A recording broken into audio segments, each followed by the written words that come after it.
And we welcome you to the debrief for event number 9, season 5 of SailGP. This is the Rockwell, France Sail Grand Prix, Saint-Tropez, part of the Rolex SailGP Championship, alongside Olympian Stevie Morrison and former Emirates GBR athlete Hannah Diamond. I am Todd Harris. Well, it was the event that wasn't, Hannah. It was 2 days scheduled, but only 1 day in the books because of the storms. Racing on Saturday was scrubbed. Yeah, that's right. But, fortunately, yesterday we had an incredible day of racing, really tough conditions for the sailors.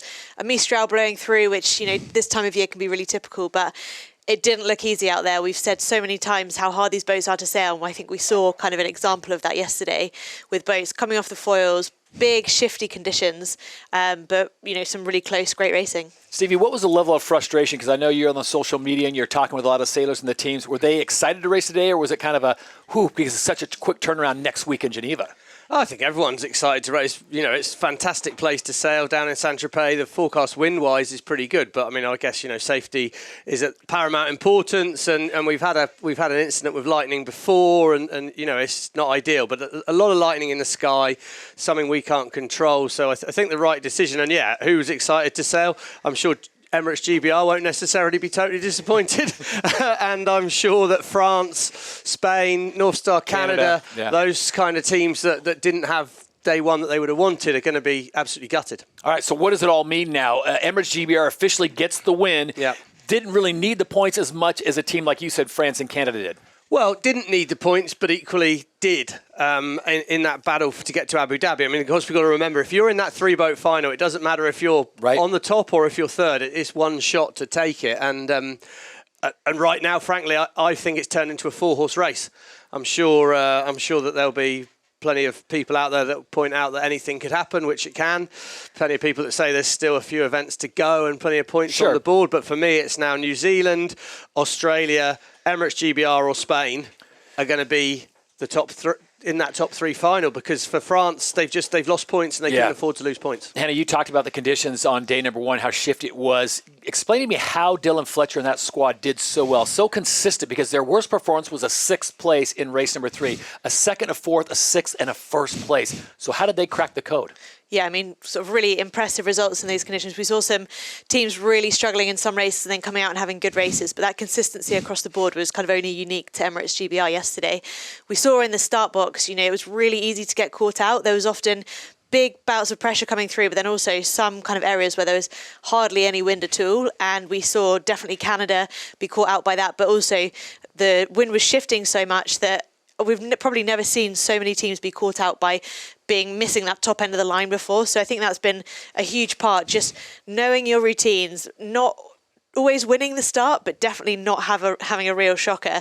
And that kind of enabled them to then just pick their way through the pack. If they were kind of 7th, 8th at some of the first marks, but they put themselves in the game and then managed to pick off boats around the course. And that's what kind of gave them those big sort of average results. You talk about being caught out. Obviously, Canada, North Star Canada, Stevie, you alluded to it. They are now mathematically not going to be able to make that grand final. But a team that I have to say was caught out, but they're still in a good place, is Australia. You look at their scorecard. They came out on day 1, the first race they win. Then they go 10-10 and then salvage a 4th, but they finished 5th overall. And that's one of the first times we see Tom Slingsby and that crew finish that far low on the leaderboard. Yeah, he struggled for a bit of consistency at the start. I think it was the 3rd race. They were centimetres over the start line and would have been gone at Mark 1. But those fractions are in it. I think, they struggled more than I've seen them struggle in the windy conditions, which is, interesting, something for them to go away and look at. Definitely the configuration on the boat wasn't easy to sail with. Right. I think, why did Emirates GBR win? If you look into the stats, their sort of flight time, so they're which I'd put down as a whole stability of how you sail the boat. So it's not just Luke Parkinson. It's largely Luke Parkinson because he's doing the flight control. But they had by far the highest percentages. They had nearly a perfect day in terms of staying on the foils. When if you looked at everyone else, they were down at 80%. It was statistically quite an interesting day for that.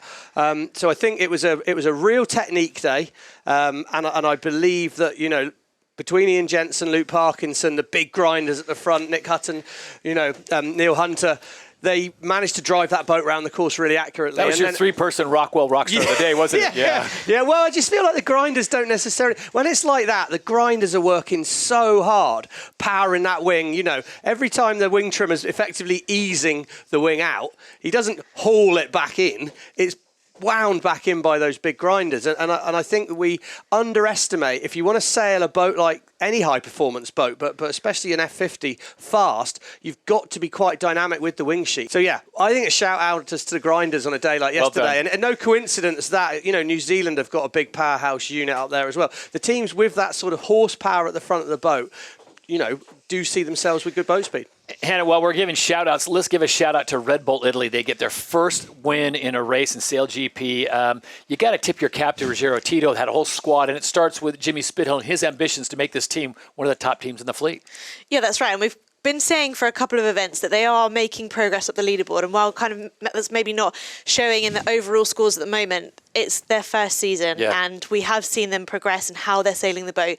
So I think it was only a matter of time before they got that first race win, but in really tricky conditions. So they've definitely made massive stride forwards, and I think this is kind of just the beginning for them. Tip of the cap, too, to Germany Deutsche Bank. They finished 4th overall after having a great showing. So, Stevie, they're on the climb as well. All right, so we turn the page. Unfortunately, for Saint-Tropez, the weather, Mother Nature shuts it down because of the risk of thunderstorms and lightning. Don't want any part of that. So we move on, and now it's Geneva. And less than a week's time, Steve, we are literally this time next week, we will be prepping for race day in Geneva. Yeah, I mean, it's incredible, really. So best of luck to the shore crew. You've got a big bit of time ahead of you. You've got to pack everything, move it up to Geneva. And completely different game. I've spent a lot of time there this year, and can often be quite a light wind venue. If it's good, it's great. If there isn't a lot of wind, it's going to be really challenging for the teams. We should see the new light air T-foils, front and back. So that's going to really help the boats. They should be able to take off nearly 3-4 kilometres an hour less wind than they can now. There's a massive span to these foils, and they're much thinner, so they're much more efficient foil shape. But it's fresh water also in the lake. So for the flight controllers, that's something a bit different. What does that mean? There's a bit less density to the water. So the boat's got to actually be moving through the water a bit quicker before you get the same lift on the foil to take off. So, there's positives and minus. If they're foiling, they'll be foiling faster. But it's going to be a little bit harder to get foiling. Pressure's starting to be on, isn't it? If Spain have a bad one in Geneva, Spain could suddenly be looking bad for the final. Australia are now 3rd overall, only 3 points above Spain. So do these top 4 start fighting? Yeah. I could almost put New Zealand in the grand final now, quietly just chipped out a few points. But again, any mistake for them, we know that could still be a problem. But yeah, are we going to see, eyes in that top 4 start turning on each other? And if they get a chance to lay a punch and put the other boat back in the fleet, will we see that? So it's going to be some event. Hell of a turnaround to get it done in that amount of time, for sure. Beautiful, beautiful venue.